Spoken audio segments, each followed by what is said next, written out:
Part 1. The Pain of the Hungry Ghost. You have followed all the rules. You visualize your desire. You feel it with every fiber of your being. You want it, with a passion that consumes you. But the more you chase it, the faster it seems to run away. What if your hunger is the very thing keeping you from the banquet? If you are exhausted from the relentless ache of wanting, you have arrived at the final secret of conscious creation. It is time to learn the great paradox. Subscribe to the Hidden Voice, and let us, together, discover the freedom that comes not from getting what you want, but from transforming the very nature of your wanting. Let's begin by acknowledging the exquisite pain of the hungry ghost. This is the pain of intense, unmet desire. You have a clear vision.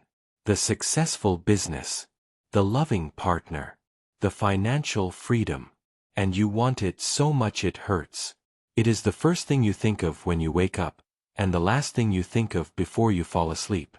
Your life has become a constant, obsessive measurement of the distance between where you are and where you want to be. And this creates a unique and subtle form of suffering. You live in a state of perpetual anticipation. You are constantly checking for results. Refreshing your email, waiting for the call, looking for a sign from the universe.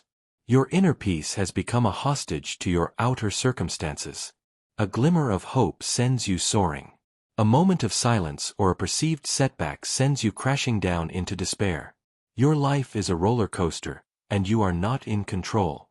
The worst part is the feeling of being just out of reach. You can taste it, you can feel it, it is so close. And yet, it never fully materializes. And the constant striving, the constant wanting, leaves you in a state of profound exhaustion. You feel like a ghost, haunting the edges of a feast, starving, but unable to partake. You are doing everything you've been taught to do to manifest your desires, but it feels like you are caught in a cosmic trap, a paradox where your very passion seems to be the source of your own paralysis. And you are right. It is. Part 2. The Physics of Desire. To escape this trap, we must understand the fundamental physics of desire. We must move beyond the childish notion of wanting something and into a mature, energetic understanding of creation. Here is the paradox laid bare. The universe does not respond to the content of your desire. It responds to the vibration of your being. And what is the vibration of intense, needy wanting? The act of desperately wanting something is a powerful, energetic declaration to the universe that you do not have it. It is a frequency of absence. It is the vibration of lack. When you are in a state of, I need this to be happy, or, I need this to feel whole, you are broadcasting the most powerful signal you can that you are currently not happy, and you are currently not whole. The universe, in its impersonal mirror-like perfection, hears the powerful broadcast of your not havingness, and it dutifully and precisely reflects back to you a reality in which you continue to not have it. This is the cruel paradox of the ego's desire. The more desperately you chase the butterfly, the more you create a turbulent wind of needy energy that pushes it further away. Your hunger is not a sign of your powerful intention, it is the energetic static that is scrambling your signal.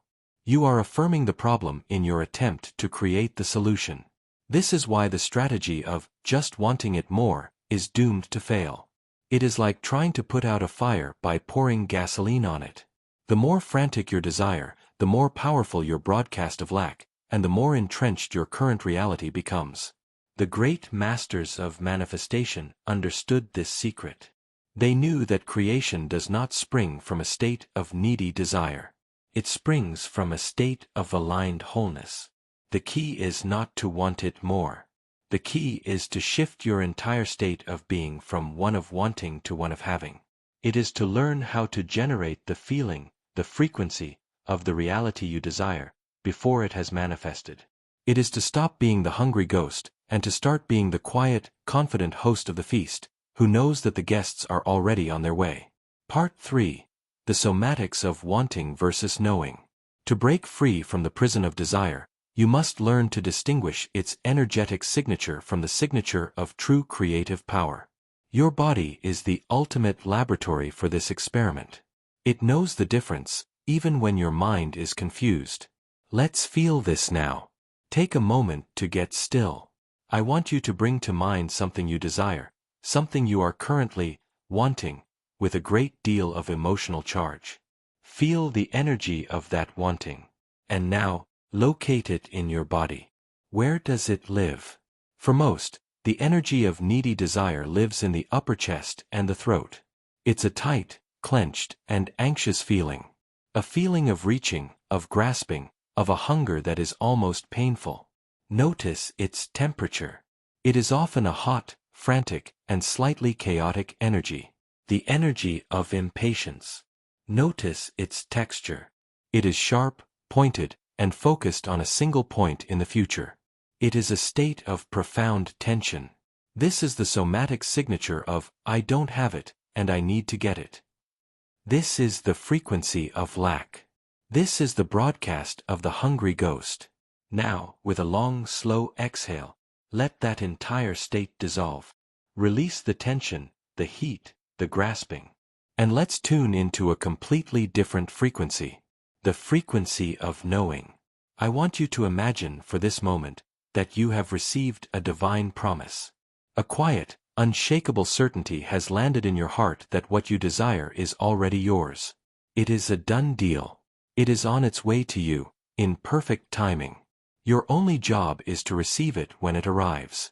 Now, feel the energy of that state. The state of simply knowing. Where does it live in your body? Notice how the energy drops from the tight chest and throat down into your center, into your gut, your hara. It is not a grasping energy. It is a grounded, settled, and deeply calm energy. Notice its temperature. It is not hot and frantic. It is cool, or warm, and profoundly peaceful. The energy of patience. Notice its texture. It is not sharp and pointed. It is vast, open, and relaxed. It is not focused on a future point. It is resting in the fullness of the present moment. This is the somatic signature of, it is already mine. I am simply awaiting its arrival. This is the frequency of abundance. This is the broadcast of the Master. The entire art of spiritual wealth creation is the practice of consciously shifting yourself from the first state to the second. From the tense, hot, grasping energy of wanting, to the calm, cool, open energy of knowing. It is not about pretending. It is about choosing to place your faith in the laws of the universe over the fears of your ego. The ego believes it must chase and grasp. The soul knows it must simply align and receive. Your work is to teach your body the feeling of this profound and peaceful trust. Part 4. The Law of Reversed Effort. This paradox, where intense effort to achieve a goal actually pushes it further away, is not just a quirk of spiritual manifestation. It is a fundamental law of consciousness, a deep and often humorous truth about the nature of the human mind. The great philosopher and teacher, Alan Watts, gave it a wonderful name. He called it the law of reversed effort. Watts expressed it with a simple elegance. When you try to stay on the surface of the water, you sink, but when you try to sink, you float. He also said, muddy water is best cleared by leaving it alone. This is a profound insight into how our own anxiety and our own forceful efforts are often the primary obstacles to our success. When you try to force yourself to fall asleep, your very effort creates a tension that keeps you awake. It is only when you finally give up and surrender to wakefulness that sleep comes. When you try to force yourself to remember a name that is on the tip of your tongue, your mind goes blank. It is only when you relax, stop trying, and think about something else that the name effortlessly pops into your head. This is the law of reversed effort in action. Your conscious, striving, egoic mind, the I that is trying so hard, is often the source of the problem. Its frantic, forceful energy creates a rigidity that blocks the natural, fluid intelligence of your deeper being. This applies perfectly to the creation of wealth. The more you try to get rich, the more you struggle, the more you strain, the more you are embodying the tense, contracted energy of a person who is sinking. Your very effort is a declaration of your own lack, a frantic attempt to stay afloat that only pushes you deeper underwater. So what is the solution? It is to invoke the wisdom of reversed effort. It is to do the one thing that feels the most counterintuitive to your conditioned mind. It is to let go. To stop trying so hard. To surrender the desperate need to achieve the outcome. This is not an act of resignation or apathy. It is an act of profound wisdom. It is the conscious choice to stop trying to sink, so that you can finally float. It is the choice to stop stirring the muddy water, so that the sediment of your own anxiety can naturally settle, and the clarity you seek can emerge on its own. To desire less is not to want less. It is to release the anxious, needy, forceful energy that you have attached to your desire. It is to hold your intention with a light, playful, and open hand, rather than a white-knuckled, desperate grip. It is to plant the seed of your desire in the garden of your heart, and then to trust that the sun, the soil, and the rain will do their work, without you having to dig it up every day to check on its progress. Part 5. The Parable of the Gardener and the Seed.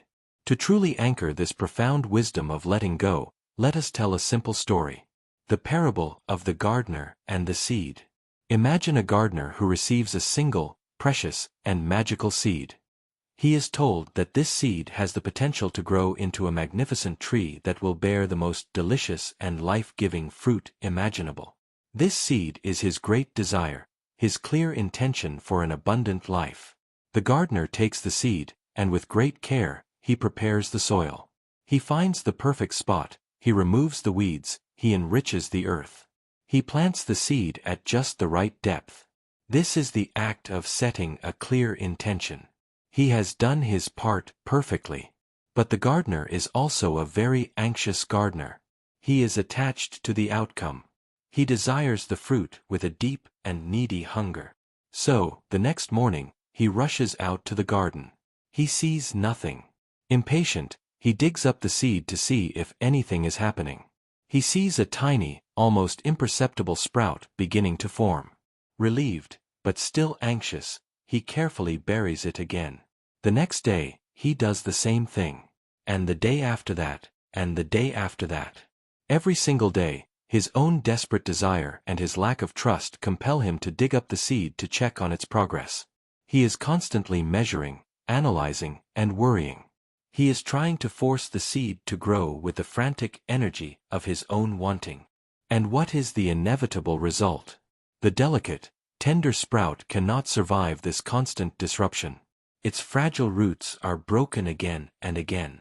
It is exposed to too much air, too much light, too soon. And eventually, the seed dies. The gardener's own obsessive attachment to the outcome has destroyed the very thing he desired. Now, imagine a wise gardener. She also receives a magical seed. She also prepares the soil with great care and plants her intention perfectly. But then, her work changes. She does not dig up the seed. She trusts the process. She knows that the most important part of the growth happens in the darkness, in the unseen, where it is beyond her control. So what is her work? Her work is to tend to the conditions. She waters the soil around the seed, not the seed itself. She ensures the soil is moist and nourished. This is the act of cultivating her own state of being, her own faith, her own peace, her own joy. She protects the space. She puts up a small fence to keep out the pests. This is the act of setting boundaries and removing the weeds of her own doubt and fear. She waits, with a patient and profound trust. She does not focus on the seed's lack of visible progress. She focuses on her own joyful present moment work of being a good gardener. And one day, without any force or struggle, a vibrant green sprout naturally and effortlessly breaks through the soil. The gardener's trust has been rewarded.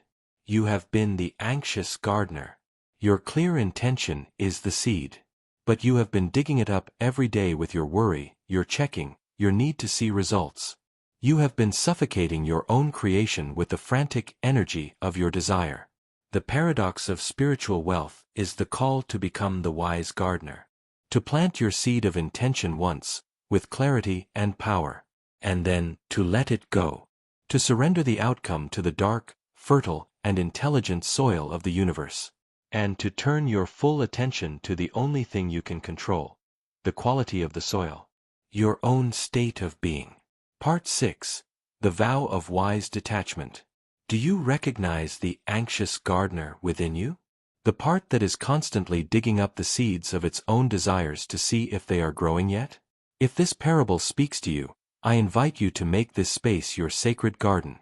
Subscribe to the Hidden Voice.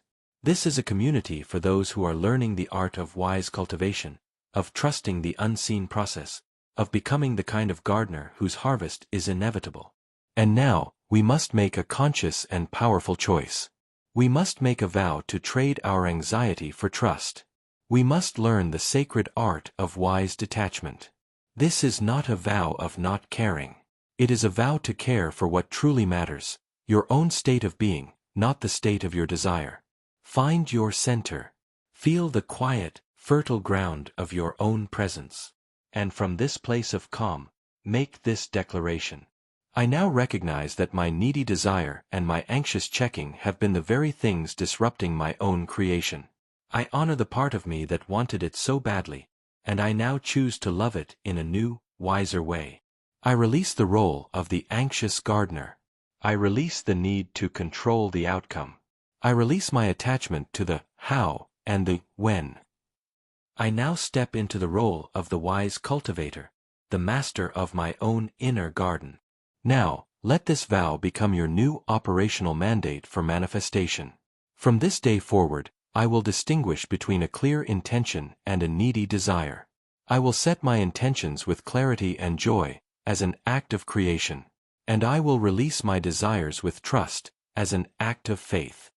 When I find myself obsessing over my desire, I will recognize this as the act of digging up the seed. I will gently and lovingly redirect my attention back to the one thing I can control, watering my own soil. I will ask, what can I do right now to cultivate a state of peace, gratitude, or wholeness? I vow to fall in love with the process, not just the outcome. I will find my joy in the daily sacred work of tending to my own frequency, knowing that a well-tended garden cannot help but bloom in its own perfect timing. Take a deep, conscious breath and feel the profound relaxation that comes with this shift. You are letting go of an impossible job, the job of controlling the universe. And you are taking on a new, joyful job, the job of tending to your own beautiful heart. You are not abandoning your desires. You are finally creating the perfect conditions for them to grow. You are stopping the frantic digging, and you are starting the patient, loving, and infinitely more powerful work of watering. Part 7. Rituals for the Wise Gardener. To embody the wisdom of the wise gardener, you must anchor this new philosophy in daily, practical actions. You must train your mind and your nervous system to prefer the state of trust over the state of anxiety. These are the rituals of wise, detached creation. The first ritual is the seed planting ceremony. This ritual is designed to be done once, with great intention, for each new, major desire.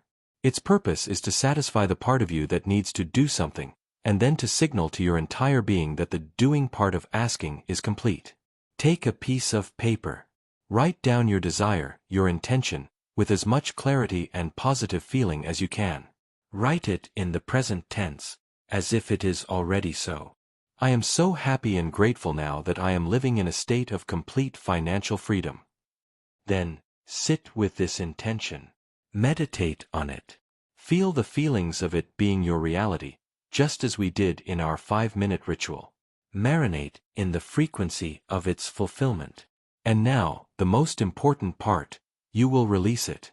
You will formally and ceremonially plant the seed. This is an act of surrendering it to a higher power, to the fertile soil of the quantum field. You can do this in any way that feels sacred to you. You can fold the paper and bury it in a houseplant or in your garden.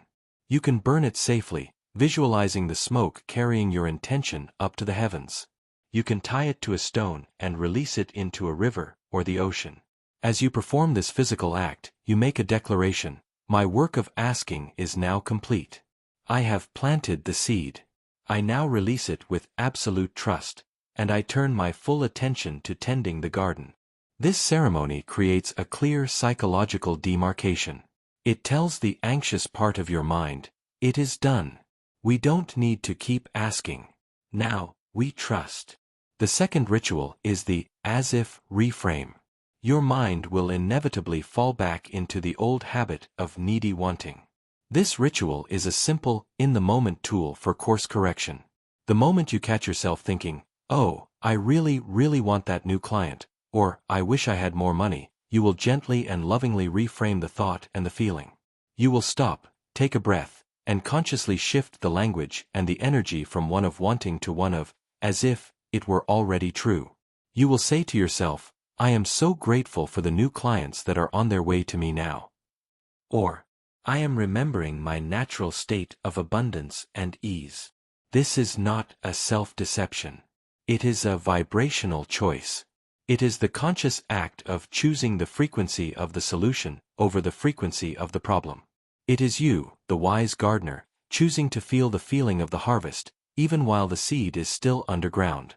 The more you practice this, the more your default state will shift from one of lack to one of quiet, confident expectation. The third ritual is the joyful focus diet. The anxious mind loves to obsess over the one thing it doesn't have. It will fixate on the unsprouted seed, ignoring the rest of the beautiful, living garden around it. This ritual is about deliberately withdrawing your focus from the object of your desire and placing it onto the joy that is already present in your life.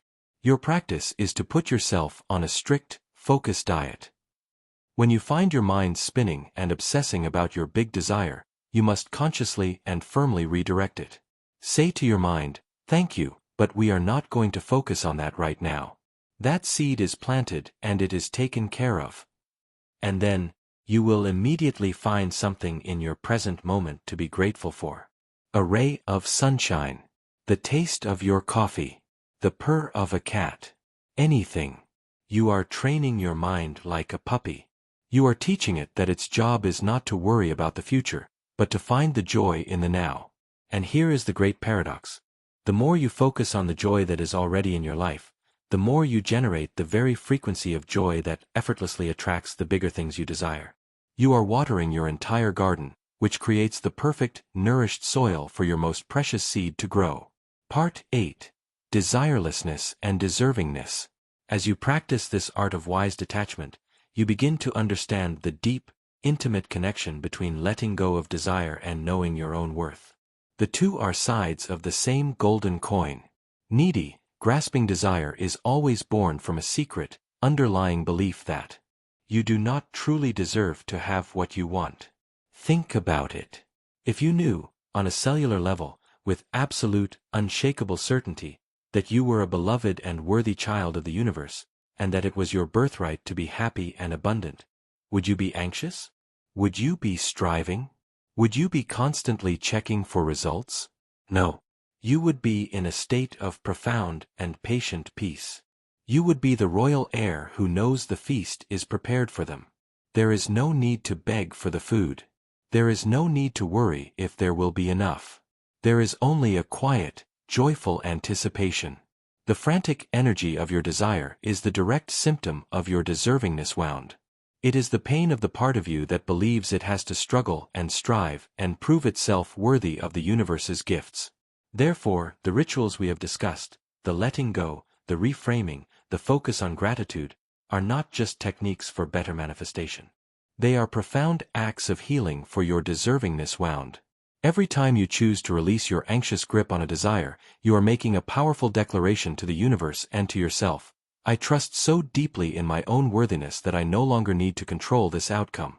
I know that what is mine will come to me, in the perfect time and the perfect way. I am deserving of that grace.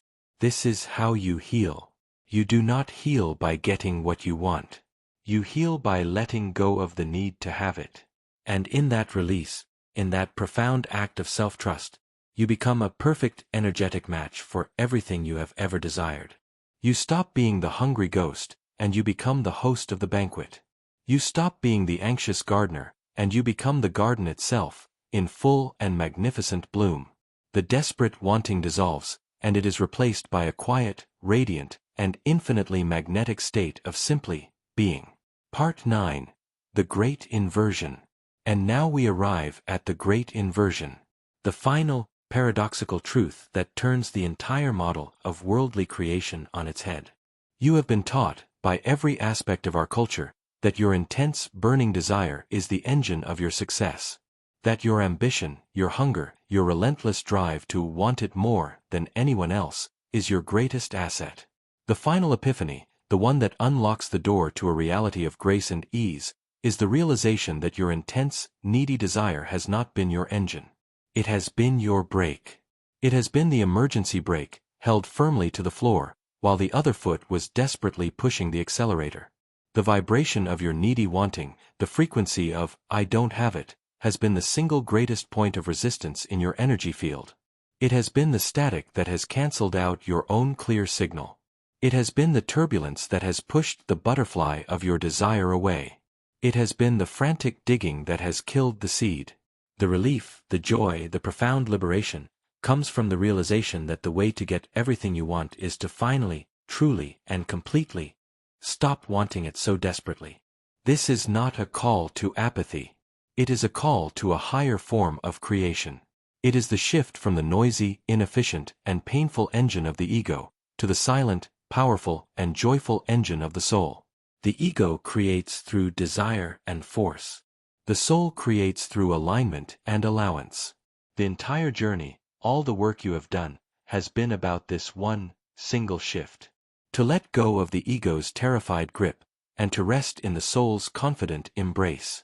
You have been trying so hard to make it happen. The great inversion is to realize your only work is to let it happen. To get out of your own way. To stop being the source of the problem, and to become the open channel for the solution that is already waiting for you. The struggle was never with the world.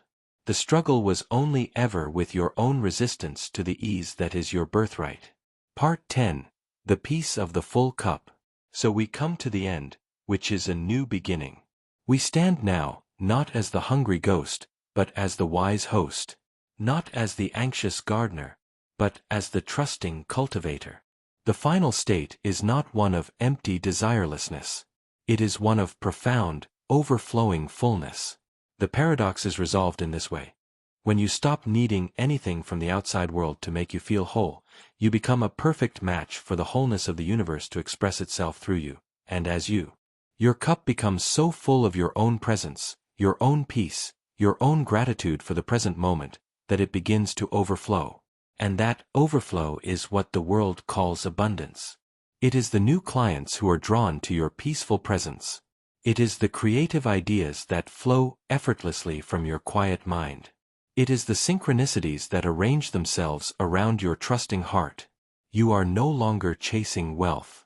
Your own inner wealth is now radiating outward, and the world of form is simply rearranging itself to match your inner state. This is the great secret. To receive more, desire less. Because desiring less is the sign that you have finally understood that you are more. More than your bank account. More than your job title. More than your successes and failures. You are the vast, silent, and already complete consciousness in which all of those things appear and disappear. From this place, you can set a clear intention. You can plant a seed. But you do so with the playful, unattached joy of a master artist. You are not begging the universe for a result. You are a co-creator with the universe, delighting in the very process of creation. The hunger is gone. And what is left is a quiet, powerful, and deeply fulfilling peace. The peace of the full cup. The peace of knowing that everything you could ever want is already contained within the silent richness of your own being. This profound, peaceful state of non-needy creation is your natural state. If this journey has helped you to finally let go of the chase and to come home to the fullness within you, then help us share this liberating paradox. Subscribe to The Hidden Voice. Like and share this message. Every interaction you make helps another hungry ghost to realize that they are, and always have been, the host of the feast.